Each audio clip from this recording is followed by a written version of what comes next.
இன்றைக்கு திராவிட முன்னேற்ற கழகம் இந்திய கூட்டணி அமைக்கப்பட்டிருக்கின்றது.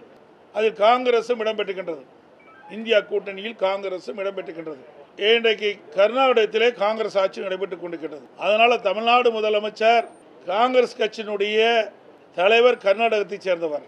காங்கிரஸ் கட்சியை சேர்ந்த முன்னாள் தலைவர் திருமதி சோனியா காந்தி அம்மா அவர்களிடத்திலும் மக்களவை தலைவர் திரு ராகுல் காந்தி அவர்களிடத்திலும் பேசி ஒரு சுமூகமான நிலையை உருவாக்கப்பட வேண்டும். எப்பொழுது பார்த்தாலும் திரு ஸ்டாலின் அவர்கள் நாங்கள் இந்தியா கூட்டணியில் அங்கம் வைக்கின்றோம் என்று குறிப்பிட்டுக் கொண்டிருக்கின்றார். அப்படி இந்தியா கூட்டணியில் அங்கம் வைக்கின்ற திராவிட முன்னேற்ற கழகம் அதிலே காங்கிரஸ் கட்சியும் இடம்பெற்றிருக்கின்றது. காங்கிரஸ் கட்சி தான் இன்றைக்கு கர்நாடகத்தில் ஆண்டு கொண்டிருக்கின்றது. அதனால் எளிதாக இந்த பிரச்சனையை தீர்ப்பதற்கு வாய்ப்பு இருக்கின்றது. ஆகவே முதலமைச்சர் உடனடியாக இந்த காங்கிரஸ் கட்சியினுடைய தலைவரிடத்திலே தொடர்பு கொண்டு இதற்கு ஒரு நல்ல தீர்வு காண வேண்டும் என்று வலியுறுத்துகின்றேன்.